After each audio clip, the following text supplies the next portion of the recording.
Согласно распоряжению президента, с августа месяца был организован и оплачивается переток со стороны Российской Федерации. Значит, мы с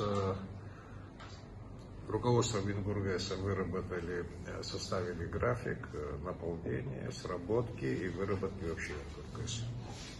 В силу того, что мы со своей стороны, я имею в виду, в общем, со стороны Абхазии, как уменьшение потребления в республике, так и организация перетока на сегодняшний день и плюс выполнение договорных обязательств, которые они взяли на себя.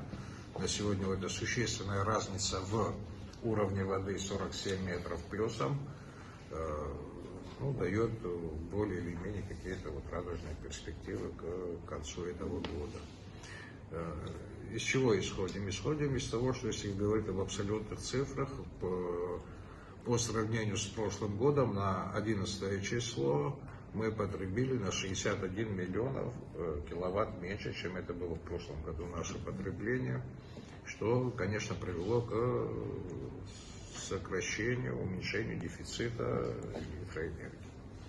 Значит, делать прогнозы, не знаю, все будет, конечно, будет зависеть от температуры окружающей среды, от погоды. Если брать в расчет среднестатистический осень-зиму, то, я думаю, дефицит сложится, но не такой существенный и большой, как был это в прошлом году.